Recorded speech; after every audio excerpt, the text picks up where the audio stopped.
Well, hello, and welcome to the In a Flash, The Years Go By podcast, where the Vernon, Texas High School class of 1982 alumni come home to tell the stories that shaped us long after we left the halls of VHS. I'm Ray Gerald, and every episode I have the privilege of visiting with a fellow Vernon Lion to revisit our high school days in Big V and share moments, memories, and milestones that carried us from our Vernon roots to wherever life took us next. These are the real-life journeys of classmates that walked the same halls, cheered under the same Friday night lights, roamed the Lion's Den floor, dragged Wilbarger Street, and watched the same Vernon, Texas sky light up. Our stories always begin in Vernon. Go, Lions! Hey, everybody. Welcome to this episode of In a Flash, The Years Go By podcast. We have Roy Stolle today we're talking with. Hey, Roy, what's going on, man? Hey, dude, you doing all right? I'm doing good. It's good to see you. Yeah, it is. All right. Always. See you too. Thanks for agreeing to answer a few questions and have this conversation. So You we'll get bet. right into it. First of all, I know a lot of times when people see you, they first, it's Roy, it's Thina. We call you Thina a lot. What's up with Thina? I don't know. It's, we were all in high school and, we all kind of started giving each other nicknames, and somehow or another, a lot of people always use their parents, names for, a nickname, like my dad, he'd call me Bud or Darlene or whatever sometimes. But somehow or another, somebody, I don't know, it might have been Rob Gokart, maybe. He started calling me Roy Thina for some reason. Okay. And I don't know, he just did maybe, and kind of got started and then spread and still getting called it today, Okay. All right. But anyway, there's a lot of different, nicknames people had, no doubt. Yeah, And they were yeah. all clean, they were all Right. clean. Right. Yeah. All right. So, But before we get started too deep into this, Ray, I got to do something okay. right quick. Uh-oh. Okay. Yeah. Uh-oh. All right, folks, here we go. We have no idea. Roy's going rogue on us. We'll see what he does here. Okay. This is something. I don't know what he's getting. He's left his chair. Here he comes back. Check me Oh, out, look Ray. at him. He can still wear his Letterman Wear my jacket. letter jacket, man. Wow, man. There's some patches on there, Ray. Patches. I still have this thing, and I said, you know what? I'll put this thing on while I'm in here doing this today. Yeah, I can still kind of wear it, it's a little tight. I'm all jacked, so hey, that's my excuse. I'm sticking with it. I would go get mine, but I don't want to be embarrassed. I don't have any patches. No, now let me take it off. So I just had to do that. Okay. All right. Well, that's cool, man. That's funny. I think it's awesome that it still fits you, Roy. Yeah, I know. I'm Pretty good. I'm still trying to hang in there. All right. Well, that's good. All right. Yeah. So that brings back some memories of high school. What are some memories that you have about Vernon High School? Yeah. Well, for me, I was always involved with a lot of sports, all the time. I not only just in school, but I grew up, outside playing sports, either football or baseball or whatever. But that was always kind of a big part of, I guess, going up through high school and junior high, whatever. I played baseball and football and tried to play basketball, but I couldn't dribble, so I gave that up when I was a sophomore. But I had a lot of memories around team sports and things like that all the time. It was always fun. Enjoying being around all the people on the team and traveling around, seeing some different places and doing some different things was always a good thing too. But that certainly created a lot of memories. And plus, we had a great class. We had a lot of friends and hung out with people and always had a good time. Managed to have a good time with everyone, and that was always good. So yeah. So you say you grew up in Vernon, right? Born and raised? Yes, I was. Yep. Yeah, I started out there. We lived, kind of out there in Lockett, and lived out there probably close to when I was a freshman, And then, my dad, we moved out to the Wagner Ranch and lived out there, the rest of the way through all high Okay. school, college, and whatever. But yeah, yep. From there, yep. Still go back, pretty Mhm. on a pretty frequent basis and do things. Still got family and some friends that I'll see occasionally there too. But Yeah. it's all good. Yeah, Yeah. yeah, But what was that like in high school, working at Wagner Ranch? What was that like, or living at Wagner Ranch? I know you worked yeah, there sometimes too, but yeah. what was that like? Yeah, I worked, I worked out there in the summers and, we had, normally two or three other people that, from high school that always worked out there with me, Yeah. which we always had a lot of fun out there Who were those as we guys? worked. But we had, Ken Brock worked out there with me, Bubba worked out there, Jody worked out there for a summer or two, Stringer, Brent Britton worked out there with Yeah. me. Um, we always have, always had a good time, out there. We got the work done, and we also it was just fun joking around, doing some things out there. That was always good. But growing up out there, we always, it was way outside of town, and I didn't really spent a lot of time in Vernon, Dragon Vernon, a lot other than maybe on the weekends. But living out there, it was, there was a lot of hunting and fishing going on all the time. What me and my brothers did. Um, there's always something to do going on out there that was always kind of nice.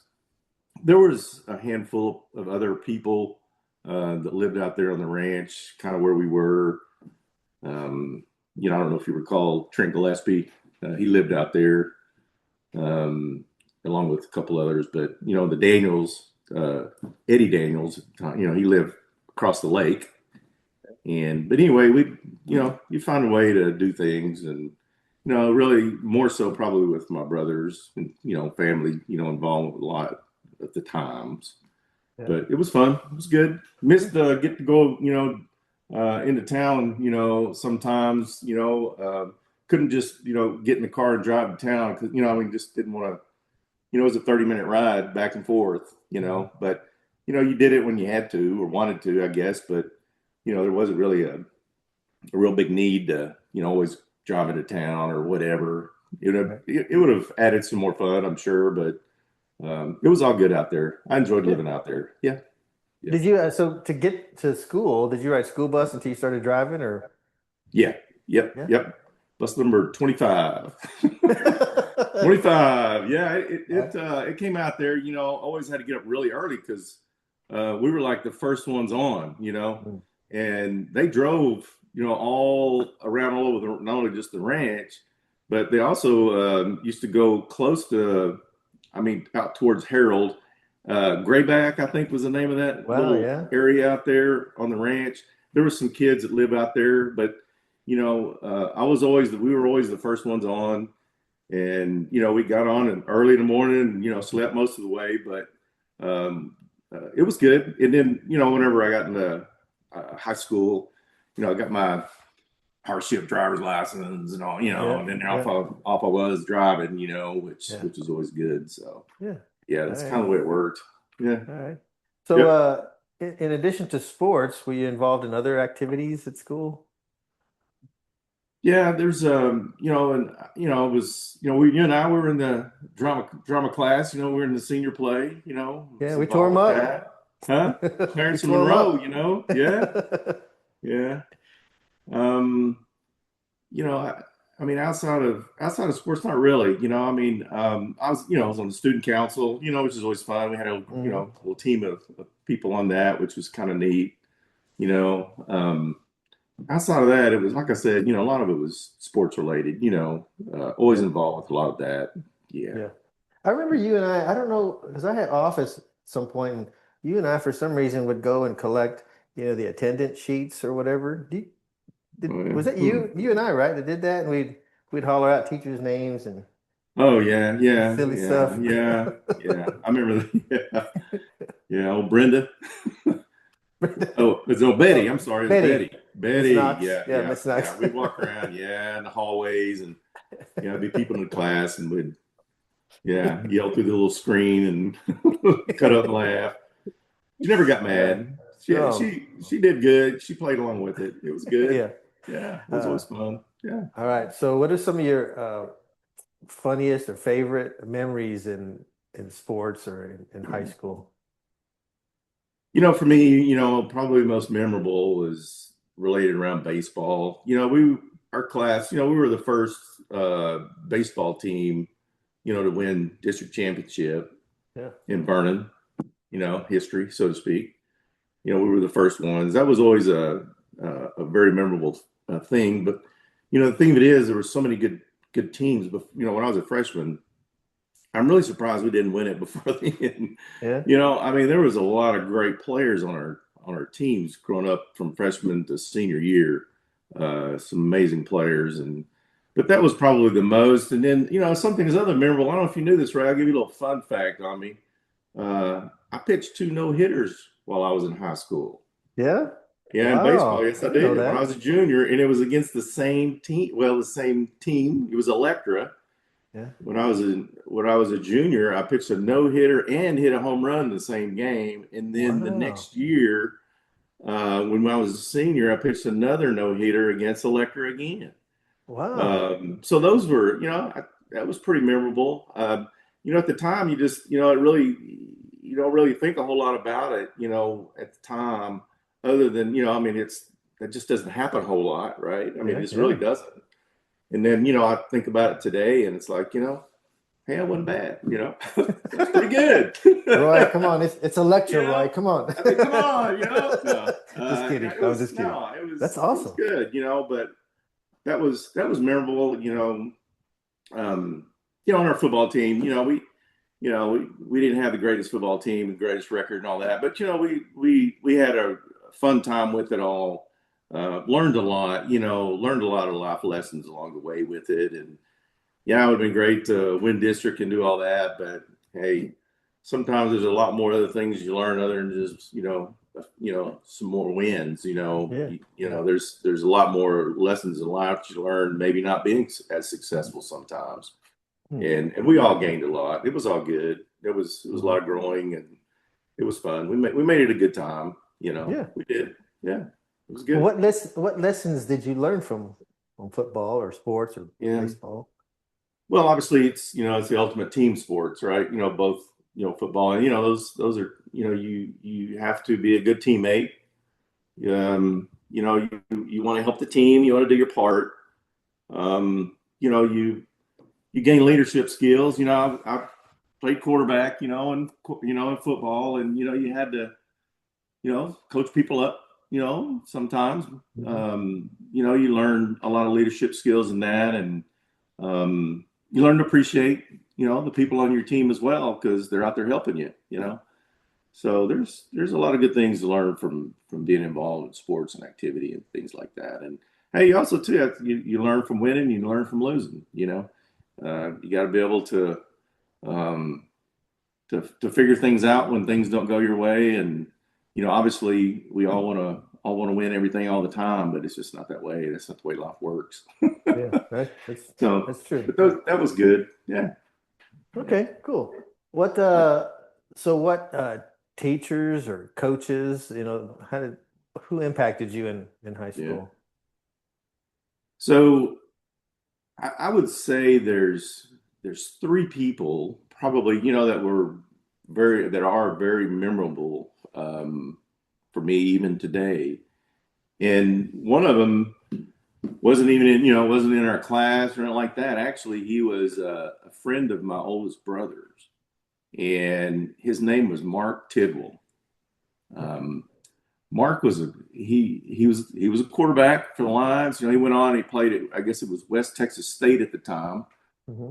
He was he was really a good baseball player too. I mean, this guy was just a phenomenal athlete. But the thing of it is what made him such a phenomenal athlete was man, that guy was the most dedicated person that I've ever seen or experienced in my lifetime. The guy was relentless. I mean, he closed the gates whenever, after everybody left, so to speak, throwing footballs in the net, whatever. Hmm. Closed I guess the field house down whenever, hitting, balls off into the net, and during baseball. I mean, the guy was just so dedicated to not just his sport, but everything that he did. And, I was, not even a freshman or right out of freshman whenever I, knew him. I knew him for quite a while because I watched him all the time. They had a great team. But he was always such an inspiring leader, and he had integrity, worked hard. I mean, no one was going to outwork this guy, and he was just a great guy. He had strong faith, and he was just really a great guy. So he was one, and I'd have to say the other one, like a lot of people there in Vernon, was Coach Britton. Um, I still remember two of the sayings that he had on the wall, and you may know them. And I still apply to my life today. The desire to win is useless without the desire to prepare. Yeah. You know, um, I got that in my brain in high school, and man, that went all. I'm still using it. Yeah. And then the other one was, it was, we don't care who gets the credit, just as long as the job gets done. Hmm. So that's kind of the ultimate team thing, right? One was kind of like, hey, you got to prepare, you got to work hard. And the other one is, hey, we're all a team. We celebrate together the wins and the losses. It doesn't matter. But so those were the two things that I still apply them today. And Coach Brazel, he was the other one. Um, he was just great to play for. He wasn't, there wasn't a whole lot of words around him a lot of times, but he was just one of those guys that say, hey, I'm going to play for that guy, and, he knew baseball as well. He taught me a lot in that regard and helped me out a lot, whenever times of struggle came around. But, he was a great guy, a little Tootie Pie. That's what we all called him, Tootie Pie. Yeah, Tootie Pie. Yep, Yeah. Tootie Pie. What So did those are probably the three, and the things that came out of relationships with those three that they're still in my brain today, and I still use them all today. Everything. I still do. Yep. did you maintain contact with those three individuals after high school? Not really. I think probably Coach Britton. I would see him occasionally. If I was in town or whatever, or if we travel to go see playoff games, football games or something like that. After he retired, things of that nature. I'd see him up in the stands and talk to him. Of course, I maintain a relationship for the most part, kind of with Brent. Sometimes, not frequently now, but I always had a good relationship with him too, and I always, used to see Coach Britton as I'd either go over to Brent's house or whatever it may be. Right, right. But the other ones, no, not really maintaining type of relationship with them at all. Yeah. So Did they know of the impact that they had on you? I'm sure two of the three did unspoken probably. I mean, Coach Britton, both of those coaches, they had such much of an impact, I think, on so many people uh, coming up, going through high school, and maybe not necessarily just from an athletic standpoint. They have other relationships with people beyond that. Which I know they inspired them and encouraged them and everything. But Mark, he went on, went to West Texas State, and played football there. I don't know. I can't recall if he had gotten drafted to play pro baseball. He was that good. And there was a lot of people. I just remember watching him, when I was just as a freshman. There were people scouting him and stuff, but he was a catcher. And he was just such a phenomenal athlete, and he just had such high values and qualities that, I mean, people being around him, you get latched on to people like that. It's easy to do because they're doing things right. They're doing things right. So Okay. So yeah. in addition to your two perfect games that you pitched, did you get any special recognition for that or? for pitching a no hitter. Probably for That's a those two. pretty big Probably for deal. those two. I mean, other than being in the newspaper, that kind of stuff.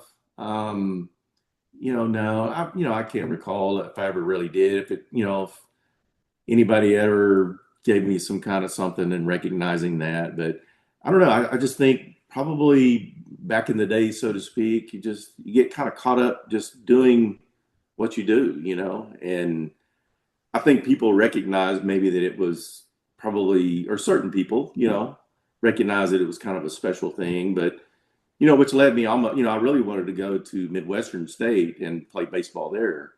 And I thought I was going to get the opportunity to, but they shut their baseball program down.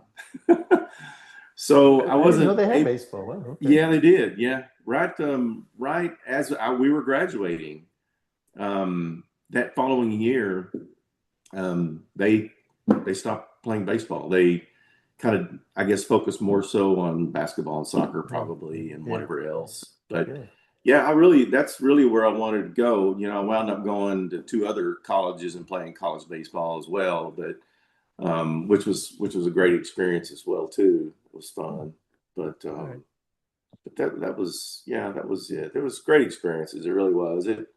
Being able to go to so-called next level and play. It was fun developing new relationships, being able to use the skills that God gave me, Mhm. and also to get an education. So it was a win-win for Yeah. them and me. So it was all good. Yeah. All right. Well, before we get into your college years, when you guys won district in baseball, Mhm. what was that like? Winning district, being the first ones to do it. What was that like? What was the feeling for you? Yeah. Obviously we were just ecstatic. The thing that is, the year before, um, we should have won district. We had one game that we went to Burke Burnett, and we were doing well, and all of a sudden, just the wheels kind of fell off, and before we knew it, we were behind, and we couldn't catch up, and we lost. But that was to win district, and that was it was kind of a it was a troubling time because, man, we knew we had a good team, and I feel like the better team at the time, but it didn't work out that way. So we knew coming back the next year, there was a lot of work to be done. But growing up as a kid, all the people that played on that senior team, we had played baseball together growing up, and that really helped form the nucleus of that team, and we all knew everybody's skill sets and all of that, and how everybody played. And when we won, I don't know if anyone else has said, but we got in on a coin flip. I don't know if you knew that or not, but Oh, so you play two halves. Um, you win one half, you're in the playoff to compete for the district championship. And if you win the second half, the winner of those two play each other. Well, there was a three-way tie on the second half. oh, So Coach Brazel had to meet, I think it was us, Graham, and Wichita Falls Hershey. And he had to drive, and I can't remember, I don't know if it was in Jacksboro or wherever, but they had to go flip a coin to see who won the second half. I mean, that's how we got in. okay. We got in on a tootie pie, flipped the coin, and won, and because we were all tied, so we got the second half portion of the season. So then we played Hershey, and won and beat them. We beat them first in Vernon, and then we had to go to Wichita Falls and play. And I think Johnny may have shared, it was a monsoon there. I mean, it was Hmm. raining. It was terrible. I mean, we didn't even know for sure we were going to play. They brought helicopters, in and hovered over the field to dry it and all of that. I mean, they really wanted to get beat bad that day, Ray. That's what it was. And we beat them. So you should just tell them you're They welcome. really, they just really wanted to get beat. They really did. But no, that's kind of the way that worked out. And and I was looking back on that game. We were ahead in that game for most of the game, and they kind of came back a little bit there right toward the end. But we were able to hold them off, and we won the district championship. So we celebrated there in Wichita Falls. Yeah, yeah. And hey, it was still wet and all that kind of some places. We were all jumping around, having a good time. And Yeah. You yeah, mean we on the come up a little field? On the muddy field still on the wet? field. We were on the field. It was a blast. And plus, we had, fans there, and, we had good showing, Yeah. coming out, being the first time, we had a good following, and it was great to celebrate with the people that were supporting us, all the players, families, and everybody, the student body and everything that kind of made everything really exciting for us as a team. Yeah. All right. We just all celebrated together, everybody, us on the field as well as everybody in the stands. We just, it was a great celebration for everybody, Yeah. we had a great time. Yeah, Where were it was you on good. the field when the game was over, when you guys won? Where were you? Well, I came in relief. Hmm. Johnny started out the game because I pitched the first game and we won that game. But Johnny, he pitched the second game, and like I said, I think it was like we might have been 8-0 or 8-1 or something like that. And anyway, they started catching and gaining, catching. So I was brought in as relief, pitching.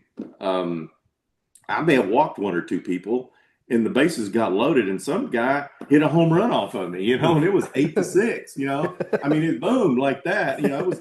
I mean, this was like almost like in the last inning, and all of a sudden it was 8-6, and it's like, oh my goodness, it's like, come on, we got to get this thing done, wrap this thing up, right? Anyway, we got them out.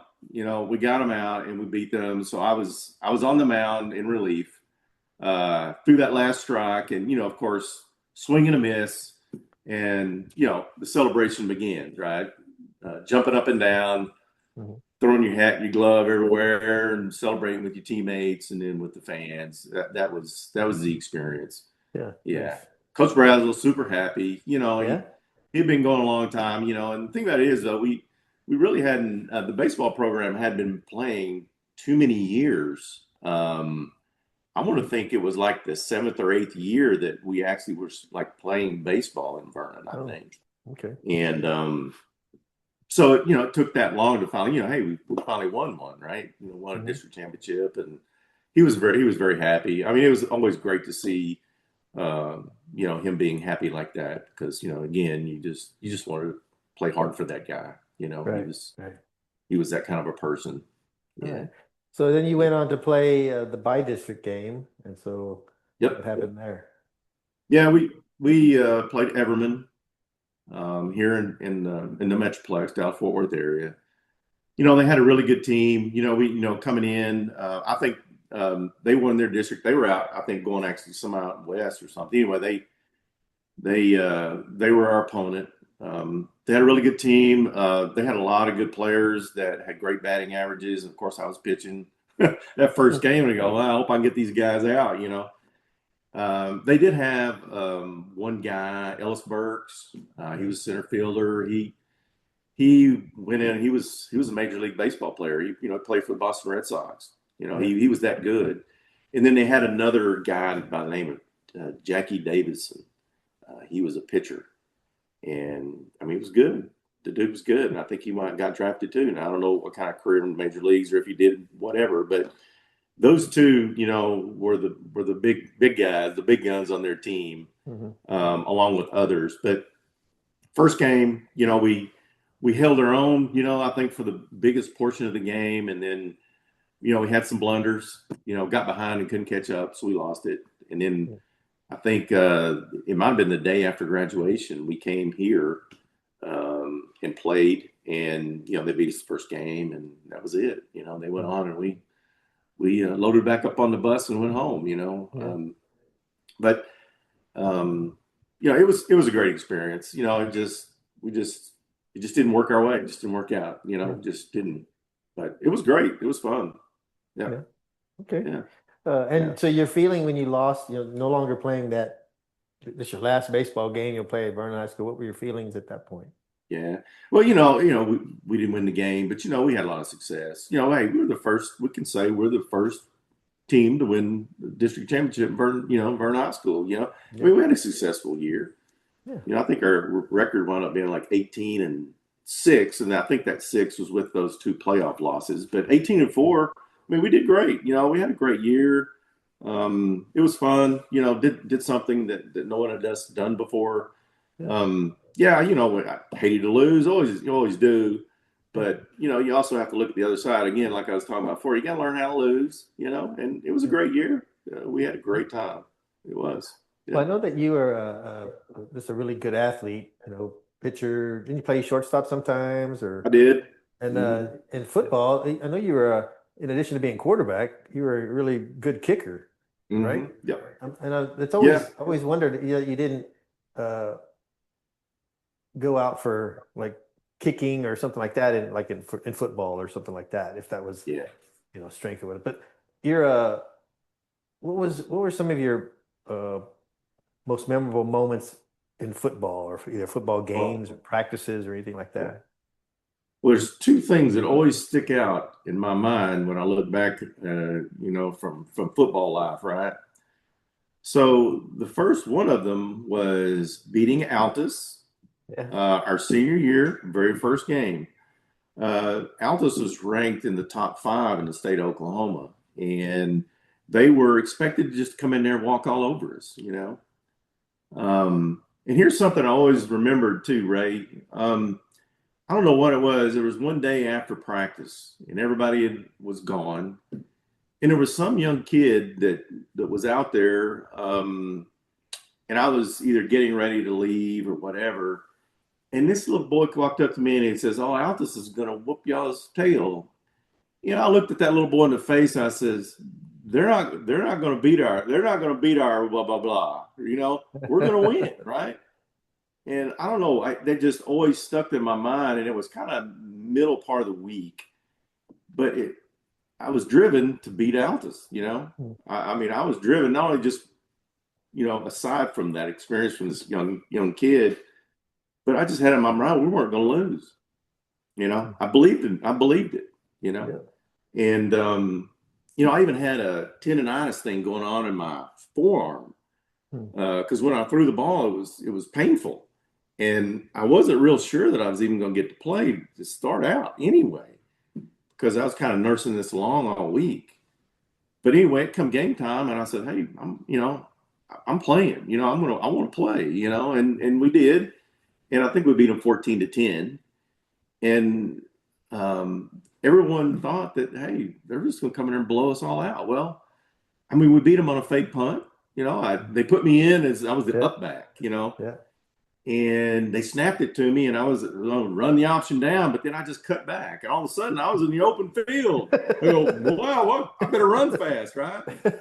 So I start running, and once I get about on the 5 yard line, this was the first game, right?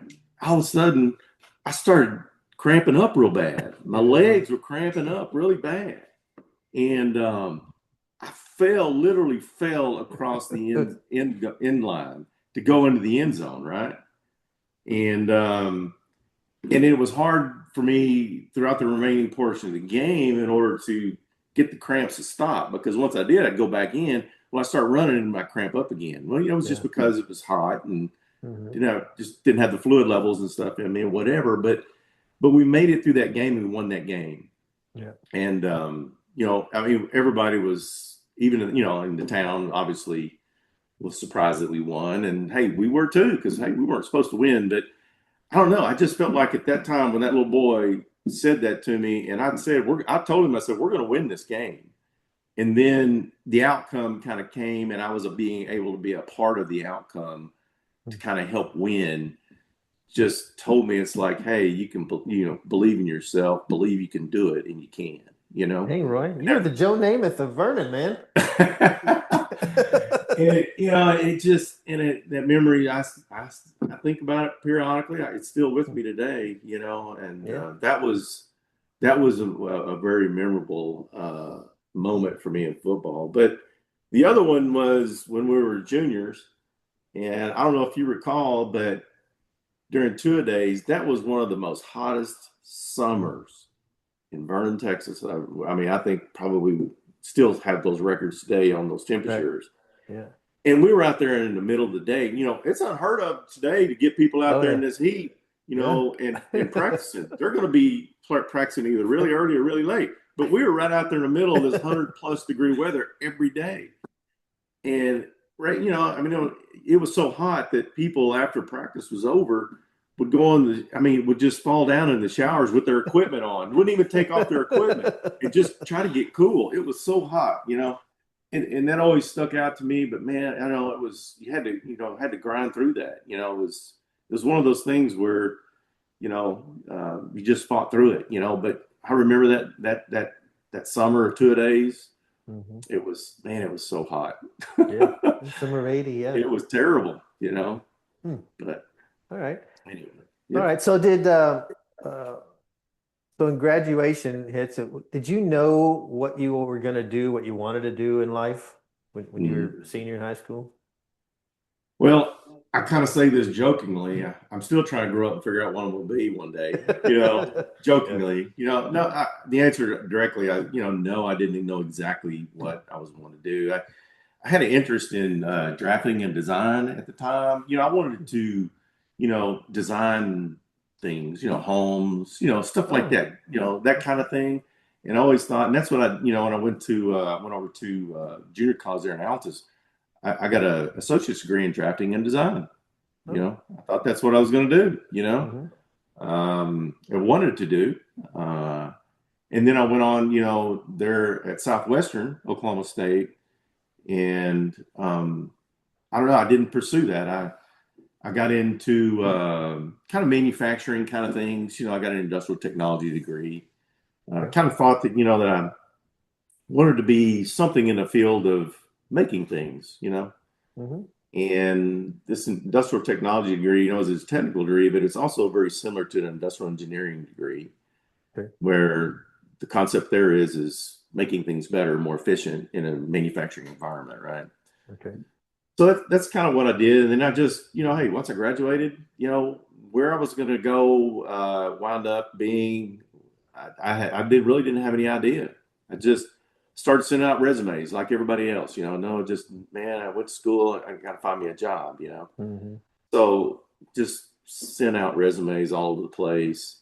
Wound up getting in the aerospace industry, down here in the Dallas-Fort Worth area. I started out as an industrial engineer working over it's called LTV Aerospace at the time. We made a lot of composites for both the B-1 bomber and the B-2 bomber that's in the in the military right now. Started out there, actually got laid off from there, so I was there about 7.5 years, and went to a smaller company, but ultimately wound up over it was then called Bell Helicopter, and it's now called, I think, Bell Textron now. But when I first got there, I don't know if you're familiar with the V-22 Osprey aircraft, the one that has a tilt rotor, can fly both like a helicopter and an airplane. I got in manufacturing as a supervisor, and I supervised the manufacturing of those rotor blades for that aircraft early in the program development. And looking back on that, that was kind of a neat thing at the time. I didn't, you just don't, I don't know, I'd really get a lot wrapped up into, what I was really affecting, so to speak. All I knew is, hey man, I got this really cool job building these composite main rotor blades for this really cool aircraft, and building world-class helicopter blades, for that aircraft that supports the military, Yeah. And that was really a neat thing. So I can also say there that some of those early aircraft that are out there flying, I had an influence on how those main rotor blades are built, and how they're on that aircraft, and how it affects the world, our military and all that stuff. It's kind of a neat thing. And I went back and forth from manufacturing and industrial engineering. I was there 26.5 years. Learned a lot, got in some leadership roles, did all that. Which was good. Got a lot, it was a union environment, got a lot of great experience working with union environment application, and just, expanding my knowledge across doing different things. And it really wound up, before I retired, I started developing Factory of the Future. for building main rotor blades for Bell Helicopter. So I got to go in and develop a lot of the new high-techy robotics kind of stuff that design how the future factory would look in making those main rotor blades for Bell. Wow. So we built a technology center and had a lot of product development in those buildings. And I just, got to design how the future factory would look with those applications of building main rotor blades for Bell. And that was kind of a neat thing too, it was kind of sky's the limit, it's just however much your creativity could take you, Yeah. you got to see a lot of different things, how they were made relative to AI, relative to, all this robotic stuff. I mean, all the high tech stuff that was being developed. It was really pretty cool on say, hey, we might be able to use something like this in building our main rotor blades. So that's kind of what I was doing before I left Bell, and retired. Right. Yeah. Right. And when did you So retire? it's been 4 years now, I think. Going, 4 years. about 4 years. Yeah. Okay. All So right. very fortunate to work there. It's great.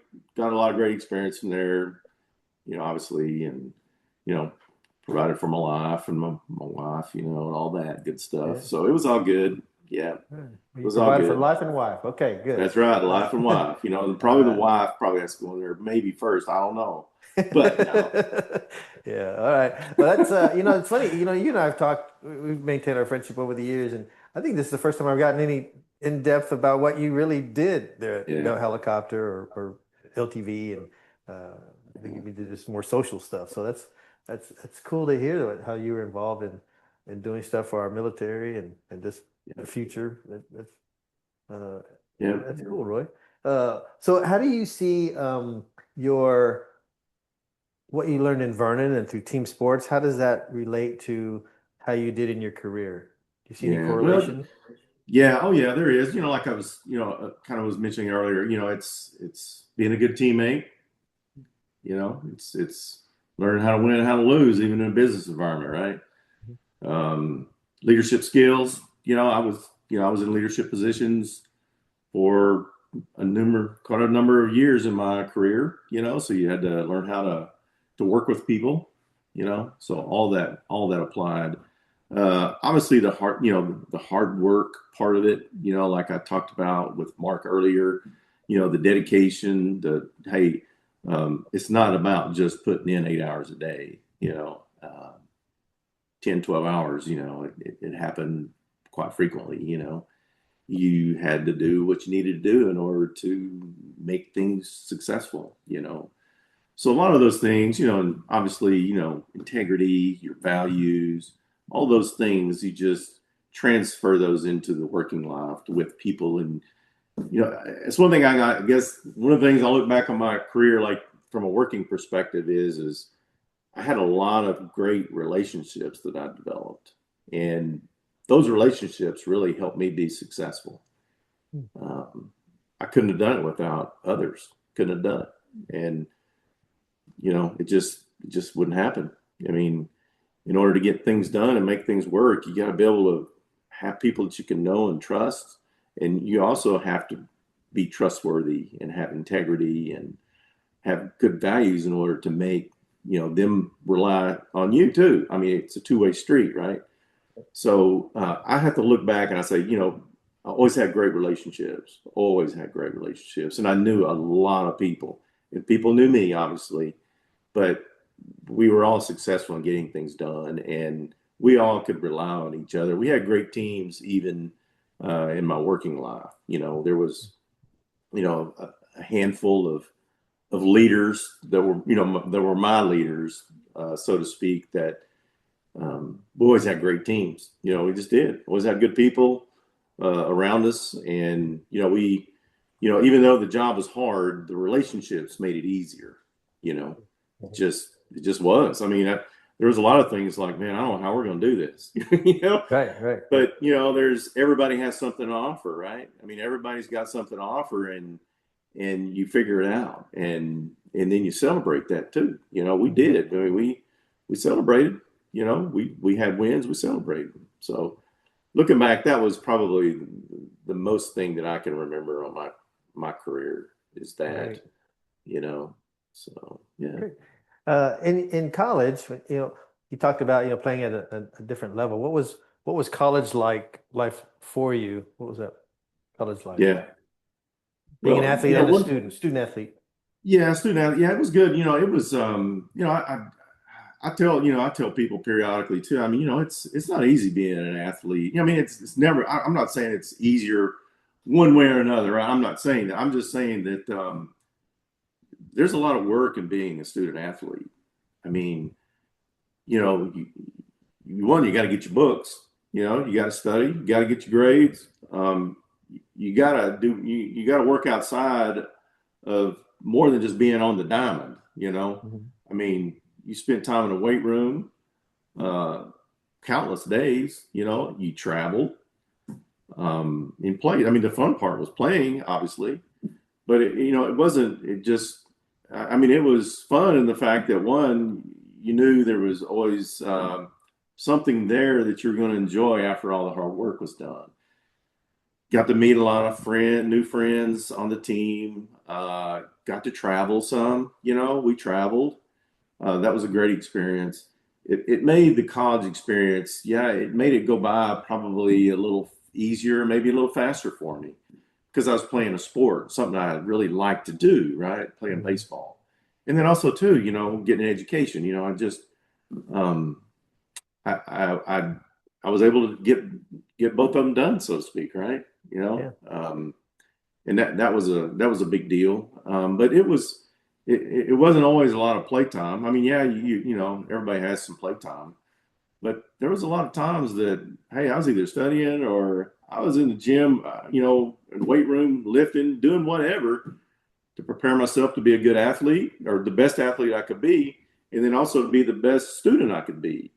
And I put in all the time. Again, I look back from Mark Tibble's days and the dedication that he had and the relentless work ethic that he had. Um, that's what I did. That's what I did.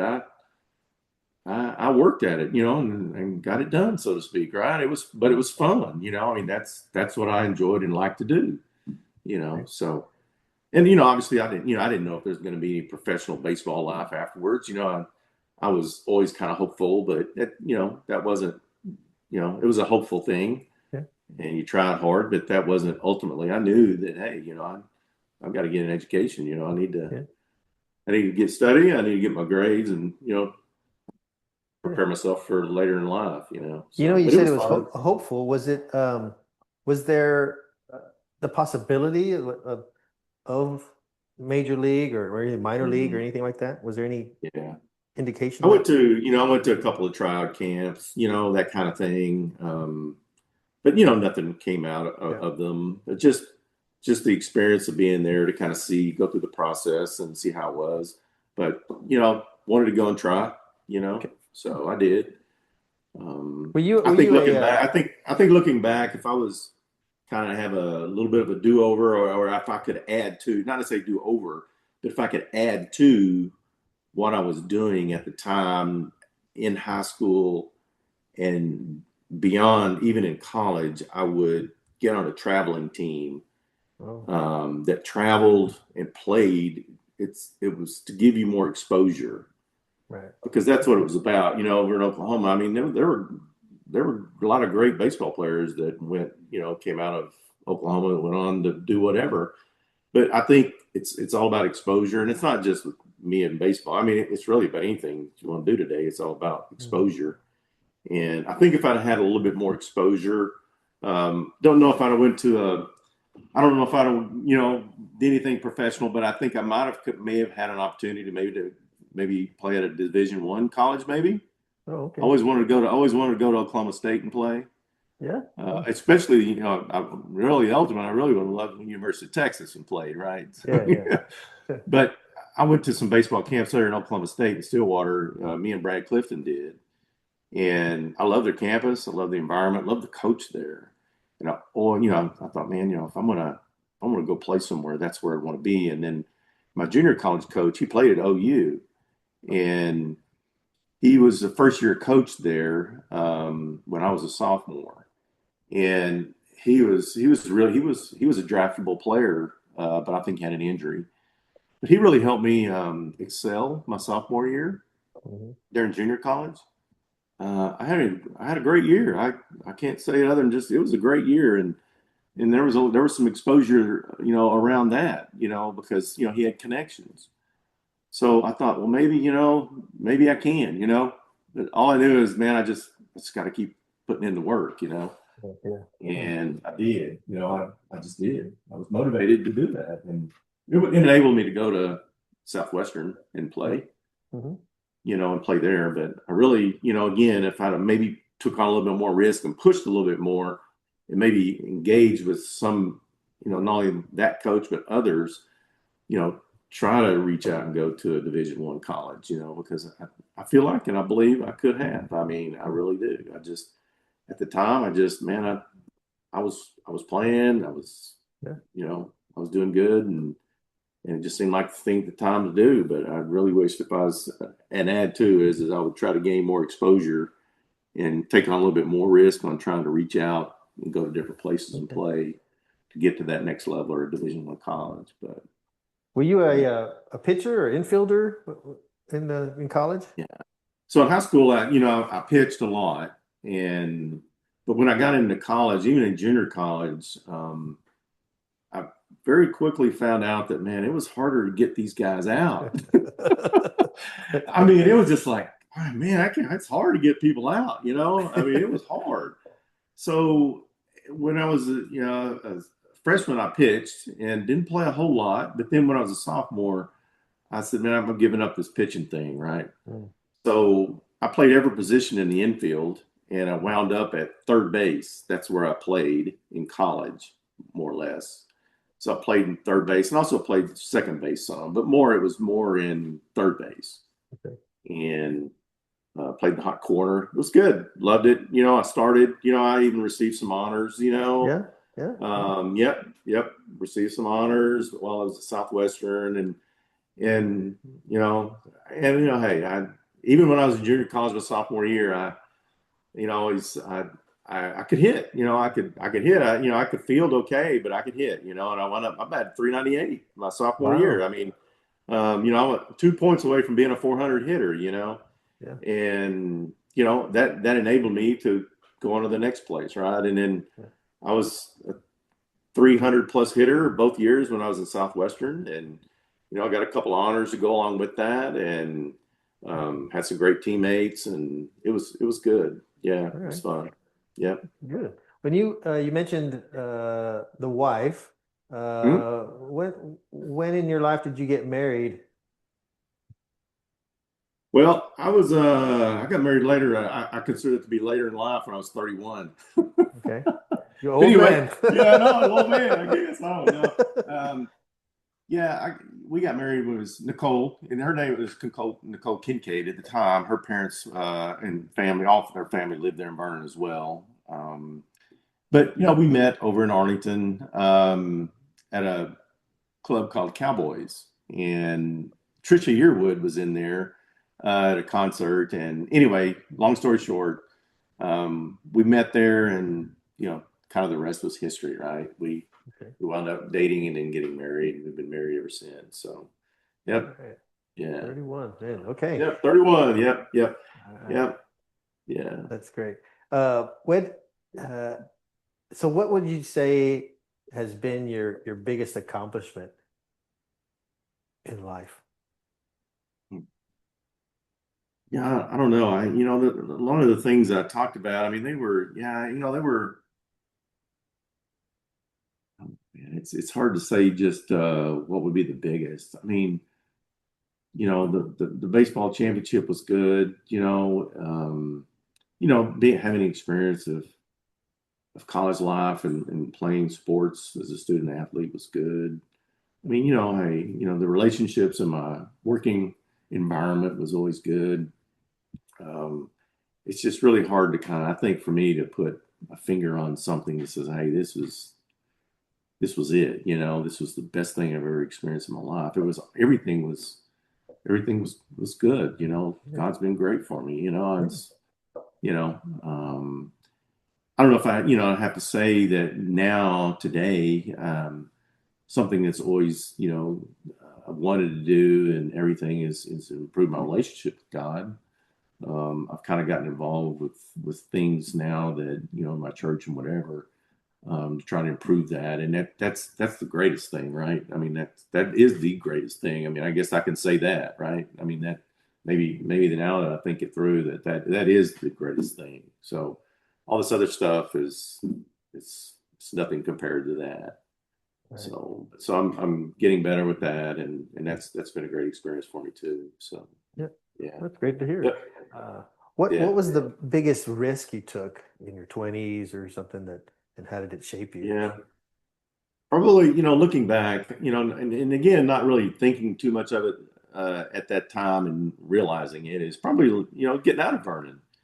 You know, I think growing up as a kid, I think it was in those generations, maybe it was people go to high school and, either stick around there in Vernon and do whatever you're with your life or whatever, or go to college and do something or whatever. But I think probably getting out of Vernon and seeing what else is out there in the world, so to speak, is with some risk, because you don't know you got an idea of what you may think or want to do, but it's never nothing set in stone. You just do things and pursue, and you wind up where you're at, and you just you roll with it and make the best of everything that you possibly can, you know. Yeah. Yeah. So that's been my approach. I guess that's probably somewhat of a risk, going from a small town of Vernon, Texas, up to the Dallas Fort Worth metroplex area. And keep in mind, the first company I worked with, um, we had 11,000 people in that company. It's bigger than Vernon. So here I know. So I'm going somewhere that's about the size of Vernon, and it's just one spot, right? Yeah, yeah, And yeah. all of a sudden, I'm in all this mass of people, right? And you got to grow and adapt and do all that. So I mean, that was looking back. I mean, that was risky business, so to speak, along with just starting kind of a new life. There was no one I knew here. I grew to learn new about people and get new friends, more friends, and it was a growing experience. But there was risk in that. Yeah, Yeah. I kind of have the Uh, best of both worlds right now. I'm able. I live here in the Metroplex, but I also have. I go back to Vernon a lot, so I kind of have best of both worlds. I get the conveniences of the city life, so to speak, right? That's the yeah. way I view it. And there's also some conveniences in a small town too. I mean, there's the no hustle and bustle kind of stuff that you can go and you can relax maybe a little bit more, or I do Mhm. anyway, and get away from things.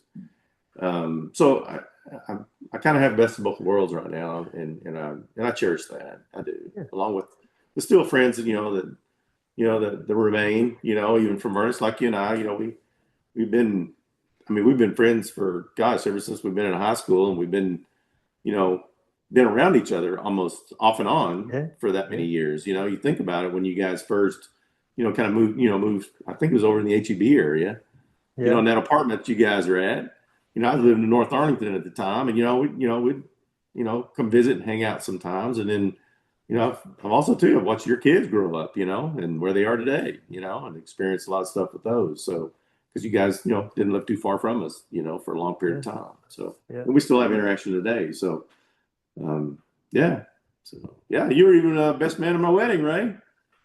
I was. You were, Yeah, I yeah, have right. good memories of that, especially when you You guys were, were yeah, leaving. yeah, yeah. That That's might right. come up in my story, Roy. I might share that Yeah, story. That was funny. Um, anyway, yeah, and it was an honor to yeah. Well, be a best the man. watermelon story, Yeah, the watermelon the story. watermelon story. Yeah, Yeah, yeah.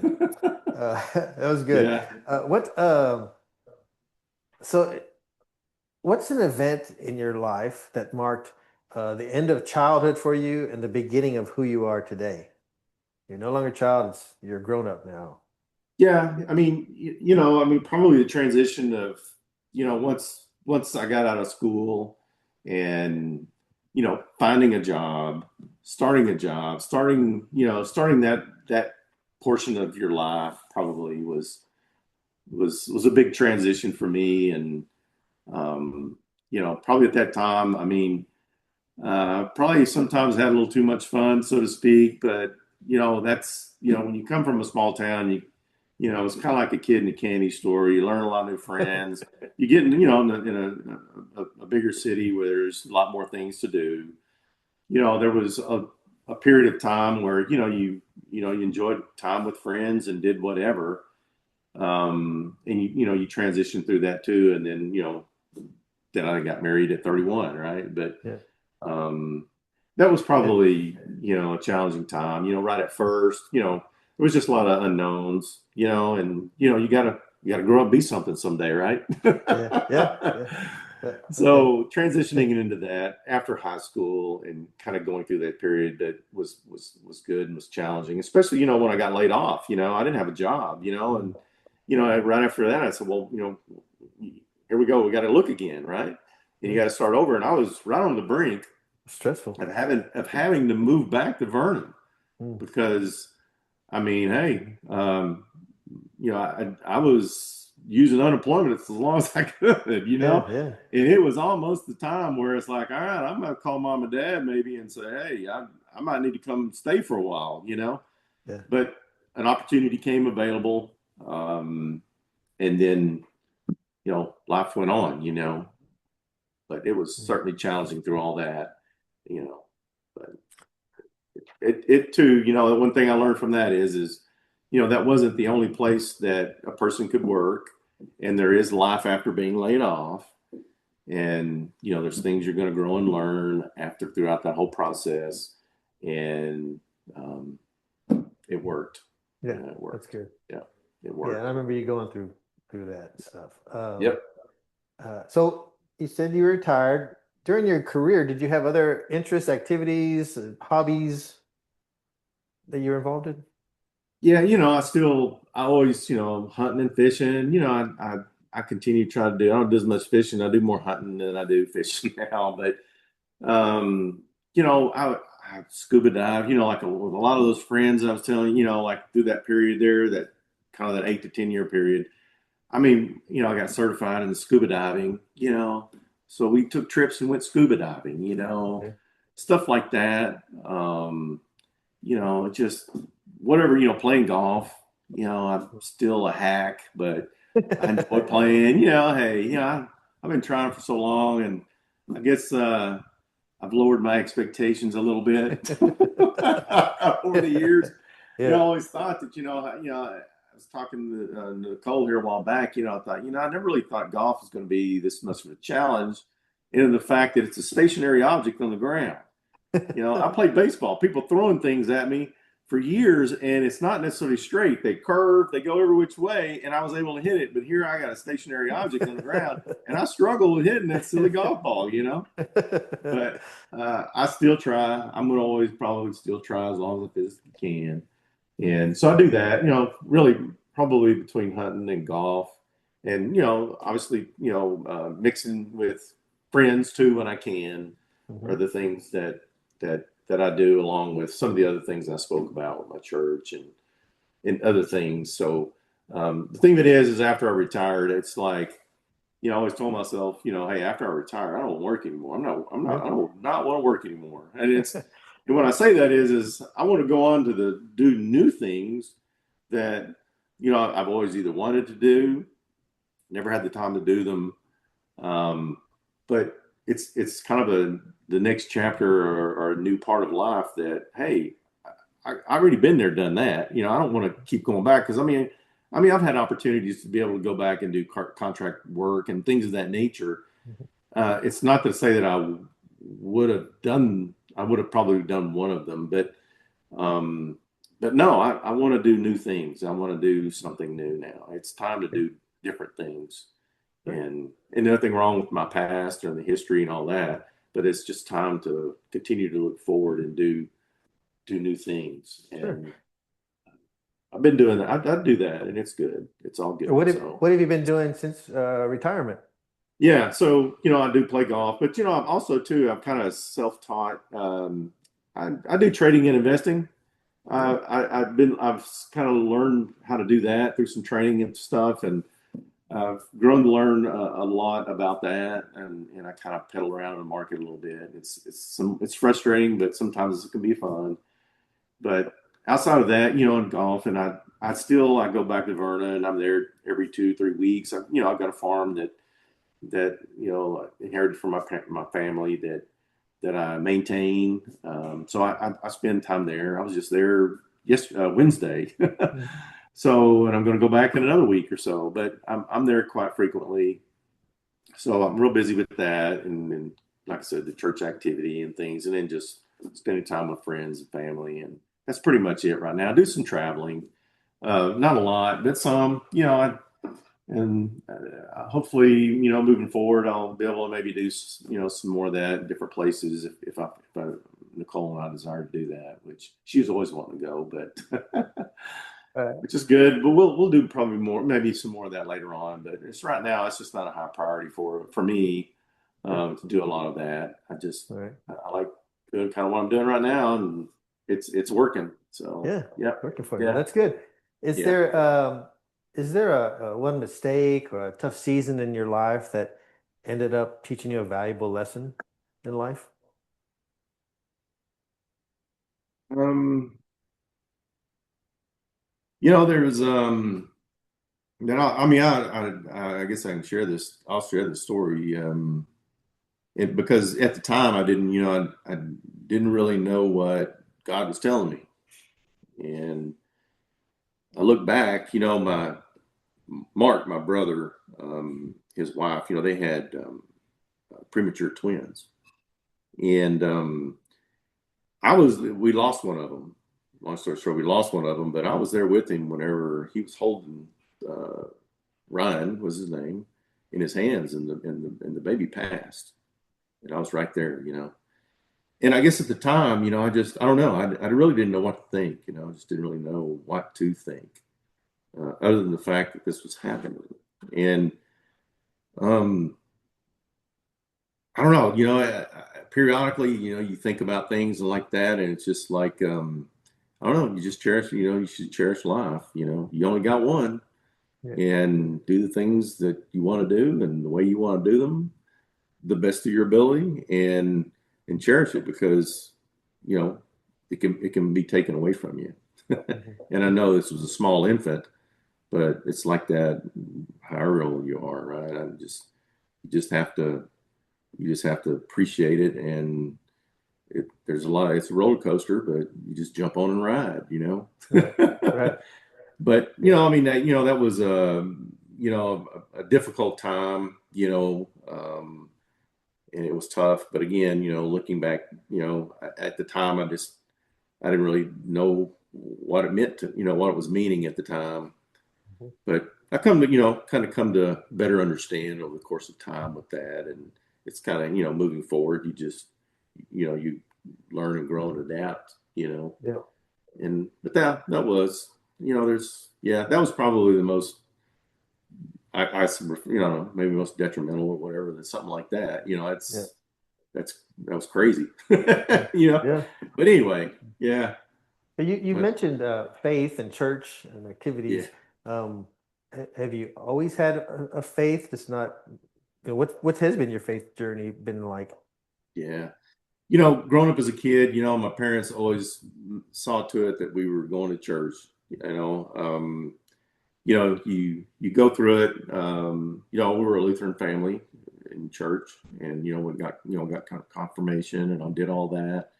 Um, I don't know, it just didn't. I mean, it's not that you didn't give consideration to that kind of stuff. Maybe it was a little bit more on the outside as opposed to really a little deeper. Mhm. Because even when I was at Southwestern, I was always involved with the church there in Weatherford. I actually was adopted. They had at the Lutheran church there. They had an a college student program kind of thing. And to this day, I mean, the man and the woman that adopted me, I consider them to be like my parents, Mhm. and always interacted with them, and always tried to stay involved with that, but over the course of time, yeah, I always participated and did things, but I don't know, maybe just didn't give it as the full consideration that I really probably should have, and to be better at it, because I always wanted to do it, and that's what I'm doing now.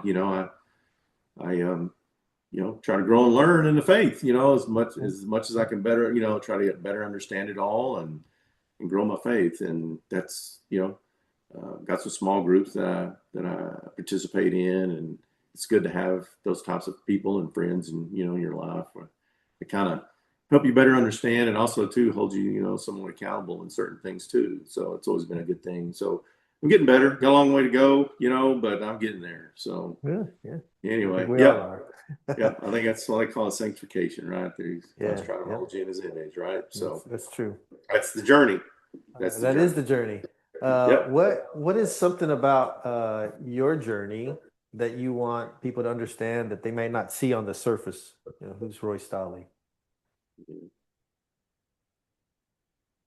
Well, I mean, I don't know. I just I've always set really high expectations for myself. I just always have. Uh, I guess looking back to some of those things, sometimes when I do, and I still to this day, it's like, well, maybe I set them too high. It can be detrimental, but then it can be good as well. Um, I feel like that. Hey, I've got you know good values, and I value trust and integrity, and uh, try to do what I say, and try to be the best friend I can be, try to be the best husband I can be, best sibling as well as son I can be, so to speak, from a family perspective. But, sometimes too, those things don't always work out, and it's not all perfect, either. But um, yeah, just to try to do the right thing. Just it'd be good to say, when maybe one day when I'm gone, it's like, if someone, hey, walked up to somebody and says, "Hey, what did you think about Roy Stolle?" I would hopefully they could say, "Hey, man, that guy was a good dude. That guy was a good dude. Yeah, He was yeah. just a good, honest dude, Oh, and he's a man of integrity." That'd probably be enough for me, I suppose. pretty pretty good Yeah, aspiration. yeah. Uh, so Roy, if you had to write a letter to yourself, to that high school kid, what would you tell Roy Stolle, the high school Roy Stolle? Yeah. Probably a few things that, maybe, just maybe take on a little more risk, maybe. And obviously, educated risk. No, not just stupid risk, right? Just, think things through, maybe take on a little bit more risk, and whatever it may be, to try to make yourself better. Um, just, keep working hard and gain exposure, probably more so. You know, those are two probably a couple of things to add to that. That I would encourage that person to be is, work hard, and um, try to do the best you can, and sometimes waiting around on perfection holds back progress. Yeah, So don't yeah, let everything be perfect. yeah, Everything doesn't have to be perfect. Just go do something, right? Just yeah, do it, adjust, and then move on. And make continue to make better. It's a continuous improvement journey. yeah. Don't wait around on perfection, because you know if you can get it, great. But that's not what I've experienced. You just Right. do the best you can, and do something and adjust and move on. Yeah, keep moving. That's the thing. Keep moving. Yeah, Has yeah. has your idea of success changed since high school? Your definition of success? I mean, I don't know. I mean, you know, I guess it just depends. Depends on what you do and how you define success. I mean, it's my definition always kind of felt like, hey, get an education, try to find the best job that you can be adaptable for, and do the best you can at it. Um, you know, um, obviously, there's it just depends upon what what your ambition is. I mean, Ray, I mean, if I was probably more ambitious than what I felt like, and I thought I felt like it was somewhat, I had some ambition. But I mean, the company that I worked at, I mean, I could have, if I really wanted to turn up the ambition, I mean, there would have been opportunities that maybe I could have lived in different parts of the world, doing a lot of different things in my job. But I chose not to take that path. That's not for me, you know. There could have been a lot of things that if I really wanted to pursue it and really become more dedicated to it than what I felt like I was already. But it's just something I didn't really care to. But hey, I got a great wife, got great friends, got a place to live, got a dog, and got things to do. I find that to be success. And again, really probably growing my faith in God and everything is even more of a success for me because, I just feel like there's a lot more there to learn and to grow into, and gaining that success is the ultimate. So that's probably it. Sounds pretty good, Roy. Yeah. Is there do you have any parting words or something that's pressing on your heart that I haven't asked that you want to share with those who are listening today? No, I don't think so. It's encouraging. Hopefully, kind of keep some communication around this kind of thing. Maybe other people to share, as well. Kind of reach out to you maybe and share their stories, which would be good. But hey, it's I just say, hey, find something you're passionate about and do it. Keep working at it and enjoy the ride. That's all you can try to do, and it's not always going to be good, but hopefully there's more good than there is sometimes bad. Yeah. Or challenges. Let me put it this way: challenges. As opposed to not necessarily bad, but just challenges. That's just life. It's just the way it is. So, but yeah, I mean, it's all good. We all can complain, but really shouldn't. Too much. Right. But it makes us feel better, right? Yeah. It's I really appreciate your sharing your story today, and it's good to hear how God has been working in your life, and you've got a great wife and a great life and a dog and a faith that's important to you, and so I just value your friendship over the 40, almost 50 years probably if you figure when we met. Yeah, I know. So we've been friends a long time, so I really value friendship, and thanks for doing this. And I assume we'll continue our friendship, and we'll see you down the road when we see you. So thanks, man. Well, and hey, all our classmates out there say, hey. Hopefully a lot of people start viewing these, and anyway, hello. Well, thanks. And so thanks everybody for listening on today's podcast of In a Flash, the years go by, and they really do. And so thanks, Roy. We'll see y'all down the road. Y'all via con Dios. All right, we'll see y'all. Well, thank you so much for joining us on this episode of In a Flash, the Years Go By podcast. If today's conversation reminded you of home, of Lion Pride, or of a chapter in your own life's journey, you're in the right place. Be sure to subscribe, share the episode with another Lion, and keep spreading that Vernon Lion spirit wherever you are. And if you'd like to be a guest or nominate someone with a story worth telling, reach out. We all would love to hear from you. And until next time, remember, Lions, we back you, says the class of '82.